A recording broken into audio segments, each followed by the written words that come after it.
नमस्कार विद्यार्थी मित्रांनो, व्हिडिओ क्रमांक 67 मध्ये आपलं हार्दिक स्वागत. मित्रांनो, VC या विषयातील जो रिटेल मार्केटिंग आहे हा विषय आपला या विषयातील पहिल्या प्रकरणातील हा दुसरा व्हिडिओ आहे. यापूर्वीच्या व्हिडिओमध्ये आपण किरकोळ विक्री विपणन व्यवस्था म्हणजे काय, त्याचा अर्थ आणि व्याख्या आणि वेगवेगळ्या तज्ज्ञांनी त्याच्या केलेल्या व्याख्या याविषयीची माहिती पाहिली. आजच्या व्हिडिओमध्ये आपण किरकोळ विक्री व्यवस्थेचे महत्त्व, या इम्पॉर्टन्स ऑफ रिटेल मार्केटिंग याविषयीची आपण मित्रांनो चर्चा करणार आहोत. किरकोळ विक्री व्यवस्थेचे किंवा रिटेल मार्केटिंगचे महत्त्व आपल्याला मित्रांनो पुढील प्रमाणे सांगता येईल. त्यातलं पहिलं महत्त्व असं आहे की उत्पादकाने उत्पादित केलेल्या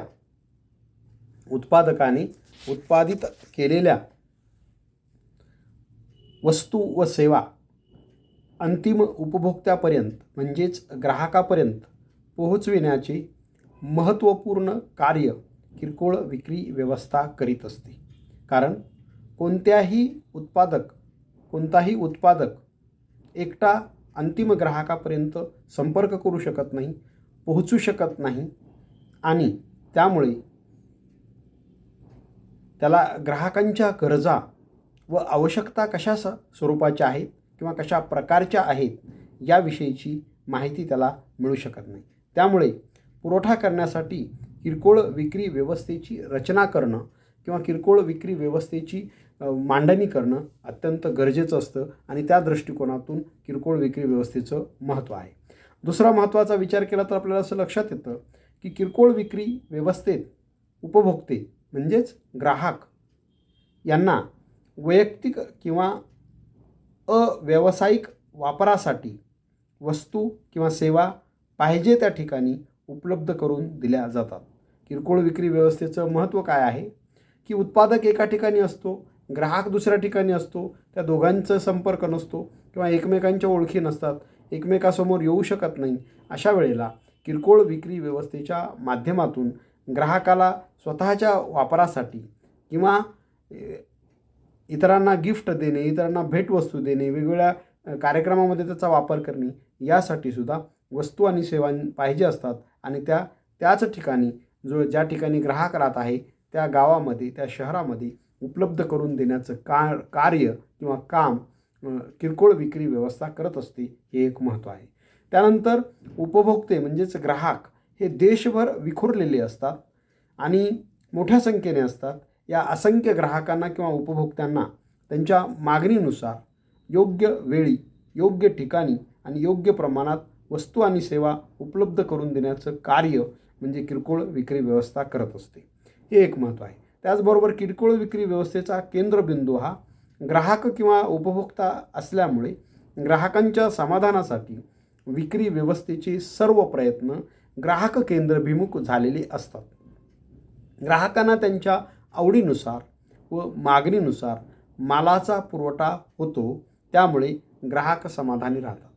किरकोळ विक्री व्यवस्थेचं एकच महत्त्व आहे की ग्राहकांच्या आवडीनिवडीचा विचार करणे, त्यांना काय हवंय काय नकोय ते पाहणे, त्यांच्या गरजा कोणत्या आहेत हे पाहणे आणि त्यांना त्या गरजेपासून समाधान मिळेल अशा पद्धतीच्या वस्तू किंवा सेवांचा पुरवठा करण्याचं कार्य किरकोळ विक्री व्यवस्था करत असते आणि हा सुद्धा एक महत्त्वाचा उपयोग किंवा फायदा असल्याचं आपल्याला दिसून येतं.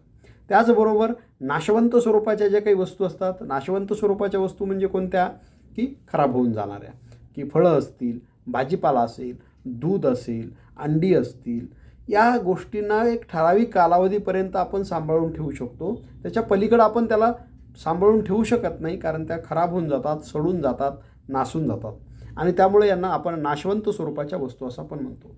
मग अशा या नाशवंत स्वरूपाच्या वस्तूंचा दर्जा खराब होऊ नये, ती वस्तू खराब होऊ नये म्हणून ताज्या स्वरूपातच बाजारपेठेत विक्री आणि वितरणाचं कार्य करणं अत्यंत गरजेचं असतं.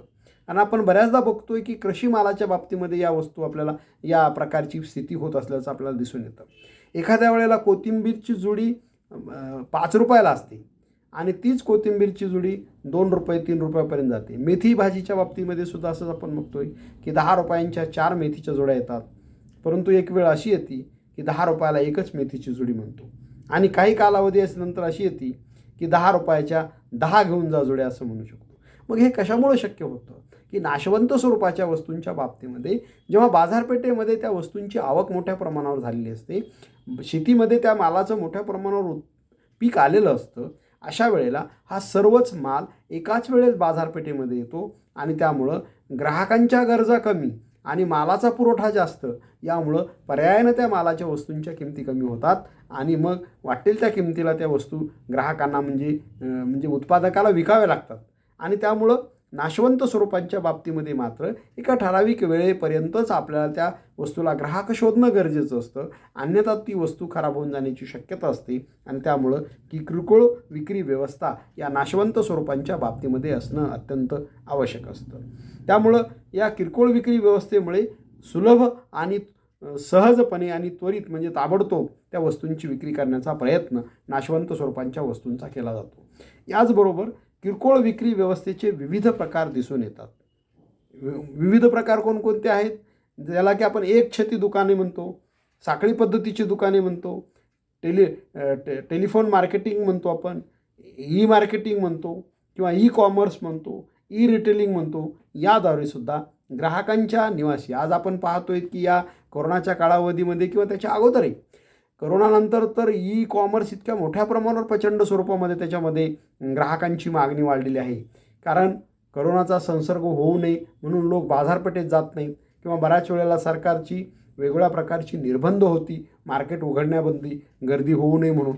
आणि मग अशा स्थितीमध्ये ई मार्केटिंग किंवा ई कॉमर्सच्या माध्यमातून फ्लिपकार्ट असेल किंवा ॲमेझॉन असेल किंवा मंत्रा असेल किंवा आणखीन वेगवेगळ्या प्रकारच्या ज्या काही ई मार्केटिंग किंवा ई रिटेलिंग किंवा ई कॉमर्सचा व्यवसाय करणाऱ्या कंपन्या असतील, यांचं काम इतकं मोठं वाढलेलं आहे की या काळामध्ये खूप मोठ्या प्रमाणावर ग्राहकापर्यंत त्या पोहोचलेल्या आहेत आणि ग्राहकांचा विश्वास संपादन केलेला आहे.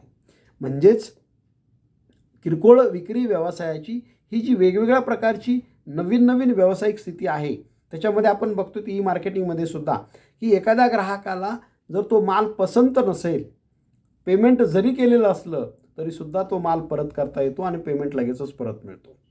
किंवा ज्याला आपण म्हणतो की कॅश ऑन डिलिव्हरीची सुविधा दिलेली आहे. म्हणजे अगोदर तुमच्यापर्यंत माल येणार आहे, तुम्ही नुसती ऑर्डर द्यायची आणि तो माल तुम्ही स्वीकारायचा आणि लगेच त्यांना पेमेंट करायचं.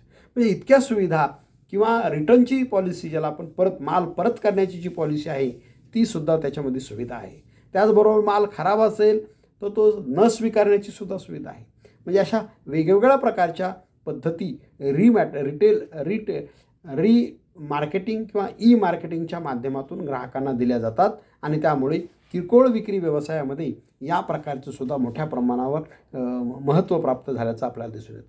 त्याचबरोबर आपण बघतोय की ग्राहकांच्या निवासस्थाना म्हणजे ग्राहक जशी ग्राहक वस्ती वाढेल त्या वस्तीमध्ये वेगवेगळ्या प्रकारच्या म्हणजे किरकोळ विक्री व्यवस्थेच्या सुविधा उपलब्ध करून देणे, ग्राहकांना माल घरपोच देणे, विक्रोत्तर सेवा देणे, आफ्टर सेल सर्व्हिस आपण ज्याला म्हणतो की वस्तूंची विक्री करून आपल्याला चालणार नाही, तर विक्री केल्यानंतर सुद्धा ग्राहकांना वेगवेगळ्या प्रकारच्या सुविधा देणे, वेगवेगळ्या प्रकारच्या सेवा देणे, दुरुस्तीच्या असू देत किंवा ती वस्तू परत करून घेण्याची असू देत किंवा वॉरंटी गॅरंटीची असू देत, अशा वेगवेगळ्या प्रकारच्या सुविधा रीमार्केटिंग किंवा ई मार्केटिंगच्या माध्यमातून ग्राहकांना दिल्या जातात. जसं की टेलिफोन असेल, इंटरनेट असेल, या माध्यमातून सुद्धा सुविधा वस्तूंची खरेदी ग्राहकांना आता करता येऊ लागलेली आहे आणि हा सुद्धा फायदा एक किरकोळ विक्री व्यवस्थेमध्ये झाल्याचं आपल्याला दिसून येतं. देशाच्या अर्थव्यवस्थेमध्ये मोठ्या प्रमाणावर रोजगार आणि स्वयंरोजगाराच्या संधी उपलब्ध करून देण्याचं आणि निर्माण करून देण्याचं काम किरकोळ विक्री व्यवस्थेनं केलेलं आहे. भारतासारख्या देशामध्ये तरी खूप मोठ्या प्रमाणावर किरकोळ विक्री व्यवस्थेमध्ये रोजगाराच्या संधी, स्वयंरोजगाराच्या संधी उपलब्ध असल्याचं दिसून येतं. आपण पाहतो की पूर्वीच्या काळामध्ये किरकोळ छोटी छोटी दुकानं होती, परंतु आज आपण पाहतो की वेगवेगळ्या प्रकारची मॉल्स आलेली आहेत, बिग बाजार आलेले आहेत किंवा अशा वेगवेगळ्या प्रकारचे मॉल्स आलेले आहेत आणि या मॉल्समुळं एकाच ठिकाणी एकाच छतामध्ये ग्राहकांना वेगवेगळ्या प्रकारच्या वस्तू मिळत आहेत. कारण मोठ्या शहरामध्ये वस्तू खरेदीसाठी जाणं म्हणजे खूप मोठं अंतर लांब जावं लागतं, त्याच्यामध्ये वेळ जातो, श्रम जातात, पैसा आणि त्याच्यामुळं मग ग्राहकांना एकाच ठिकाणी जर वस्तू मिळत असतील तर ग्राहक ती आनंदानं आणि एक चांगल्या प्रकारे खरेदी करण्याचा प्रयत्न करत असल्याचं आपल्याला दिसून येतं. याचबरोबर आपण पाहतोय की किरकोळ विक्री व्यवस्था विशेष म्हणजे आपल्या देशामध्ये अतिशय अनादी कालापासून महत्त्वपूर्ण असल्याचं आपल्याला दिसून येतं. आपण इतिहासांचा किंवा गोष्टींचा अभ्यास केला तर आपल्याला असं लक्षात येतं की खूप वर्षापूर्वीसुद्धा म्हणजे आपल्याकडे व्यापार चालत होता. तो किरकोळ स्वरूपाचा असू देत किंवा ठोक स्वरूपाचा असू देत, परंतु किरकोळ स्वरूपाच्या व्यापारामध्ये रोजगार आणि स्वयंरोजगार मिळविण्याचं एक उत्तम साधन असल्याचं आपल्याला दिसून येतं. त्याचबरोबर नंतरचा एक फायदा किंवा महत्त्व आहे की किरकोळ विक्री व्यवस्थेत विविध वस्तूंची मागणी विविध मार्गांनी वाढवण्याचा प्रयत्न करण्यात येतो. किरकोळ विक्री व्यवस्थेमध्ये किरकोळ विविध वस्तूंची मागणी विविध मार्गांनी वाढवण्याचा प्रयत्न करण्यात येतो. वस्तूंची मागणी वाढल्यामुळे मोठ्या प्रमाणावर उत्पादनाला चालना मिळते. उत्पादन वाढलं म्हणजे लोकांना रोजगार मिळतो. रोजगार मिळाला म्हणजे लोकांची आर्थिक स्थिती उंचावते आणि त्यामुळं एक अर्थचक्र सुरू राहण्यासाठी वाढण्यासाठी देशातील बेरोजगारी कमी करण्यासाठी लोकांचं जीवनमान उंचावण्यासाठी किरकोळ विक्री व्यवस्था उपयोगीची असल्याचं आपल्याला दिसून येतं. मित्रांनो, वाढत्या उत्पादनामुळे रोजगार निर्मिती तर होतेच, परंतु अर्थव्यवस्थेची सुद्धा वृद्धी होत असल्याचं दिसून येतं. आपण नेहमीच म्हणतोय की अमेरिका असू देत, जर्मनी, जापान, इंग्लंड, फ्रान्स ही देश औद्योगिकदृष्ट्या पुढारलेली आहेत, प्रगत आहेत, श्रीमंत आहेत. असं आपण का म्हणतो? कारण त्या देशामध्ये उत्पादनांचं मोठ्या प्रमाणात वस्तूंचं उत्पादन केलं जातं, वस्तूंची विक्री मोठ्या प्रमाणावर होते, शेतीवर अवलंबून असणाऱ्यांचं प्रमाण कमी आहे या देशामध्ये आणि म्हणूनच या देशांना आपण म्हणजे प्रगत राष्ट्र असं आपण म्हणत असल्याचं आपल्याला दिसून येतं. मग ही झाले किरकोळ विक्री व्यवस्थेचं महत्त्व. आता किरकोळ विक्री आणि किरकोळ विक्री व्यवस्था यामध्ये नेमका कोणत्या स्वरूपाचा फरक आहे ते आपण एक 3-4 मुद्द्यांच्या माध्यमातून पाहणार आहोत. तर किरकोळ विक्री ज्याला रिटेल अँड रिटेलिंग समजून घ्या. रिटेल अँड रिटेलिंग या 2 शब्दामध्ये जरी साम्य वाटत असलं तरीसुद्धा फरक आहे. इकडं आपण म्हणतोय की किरकोळ विक्री आणि दुसरीकडे काय म्हणतोय किरकोळ विक्री व्यवस्था. तर हे फरक पाहत असताना आपल्याला लक्षात येतं की ग्राहकांच्या मागणीनुसार वस्तू किंवा सेवा उपलब्ध करून देण्यासाठी वस्तू किंवा सेवेंचा ग्राहकाशी केलेला विक्री व्यवहार म्हणजे किरकोळ विक्री व्यवस्था. म्हणजे ग्राहकांना वस्तू आणि सेवा या किरकोळ स्वरूपामध्ये ग्राहकांना वस्तू किंवा सेवा विकणे याला आपण किरकोळ विक्री म्हणतोय. तर विक्री व्यवस्था म्हणजे काय? तर ग्राहकांना त्यांच्या मागणीनुसार वस्तू किंवा सेवा उपलब्ध करून देण्यासाठी जी विक्री यंत्रणा निर्माण केली जाते त्या विक्री यंत्रणेला किरकोळ विक्री व्यवस्था म्हणतात. अशा पद्धतीचा आपल्याला या दोन्हीमधला पहिला फरक असल्याचं दिसून येतं. दुसरा फरक आहे किरकोळ विक्रीमध्ये किरकोळ विक्री ही संज्ञा मर्यादित अर्थानं वापरली जाते. फक्त किरकोळ स्वरूपात वस्तूंची विक्री करणे एवढ्यासाठीच वापरली जाते. तर किरकोळ विक्री व्यवस्था ही संज्ञा व्यापक स्वरूपामध्ये वापरली जाते आणि किरकोळ विक्री हा किरकोळ विक्री व्यवस्थेचाच एक भाग आहे. ही बाब आपण समजून घेणं गरजेचं आहे. त्यानंतर तिसरा फरक आहे विद्यार्थी मित्रांनो, अंतिम ग्राहकांना त्यांच्या मागणीप्रमाणे किरकोळ प्रमाणात वस्तूंची उपलब्धता करून देण्यासाठी अंतिम ग्राहकांना त्यांच्या मागणीप्रमाणे किरकोळ प्रमाणात वस्तूंची उपलब्धता करून देण्यासाठी विक्री व्यवहार घडवून आणणे हे किरकोळ विक्री व्यवस्थेचं किरकोळ विक्रीचं कार्य आहे. तर किरकोळ विक्री व्यवस्थेमध्ये काय केलं जातं मित्रांनो? किरकोळ विक्री व्यवस्था घडवून आणणे, त्यासाठी आवश्यक त्या सर्व अनुषंगिक सहाय्यभूत सुविधा उपलब्ध करून देणे, कार्यकृती निर्माण करणे, जसं की मालाची खरेदी करणे, एकत्रीकरण करणे, साठवण करणे, वर्गीकरण करणे, मालाची बांधणी करणे, विक्री केंद्र स्थापन करणे, वस्तूंची मांडणी करणे, सजावट करणे, वस्तूंच्या किमती निश्चिती करणे, त्याचबरोबर जाहिरात करणे, ग्राहकांना सेवा आणि सवलती देणे वेगवेगळ्या प्रकारच्या माध्यमातून, विक्रोत्तर सेवा प्रदान करणे आणि ग्राहकांच्या प्रतिक्रिया काय आहेत, ग्राहकांच्या अपेक्षा काय आहेत त्याचा शोध घेणे आणि त्याप्रमाणे वस्तूमध्ये बदल करण्याचं कार्य किरकोळ विक्री व्यवस्थेमध्ये केलं जातं. हे आपण समजून घेणं गरजेचं आहे.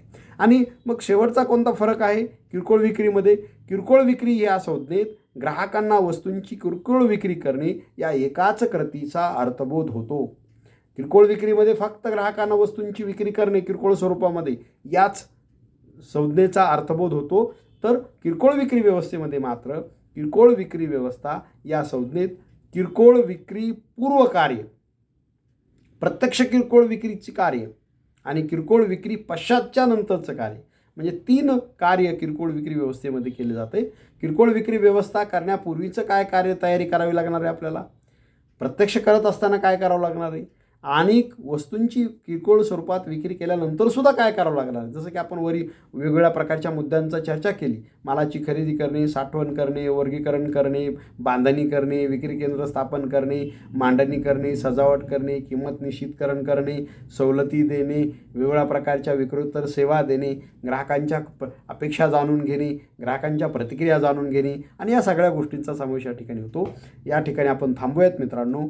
पुढील व्हिडिओ क्रमांक 67मध्ये आपण किरकोळ विक्री प्रकारांचे वर्गीकरण कशा पद्धतीनं केलं जातं याविषयीची चर्चा करूयात. आपण थांबतो मित्रांनो. जय हिंद, जय महाराष्ट्र.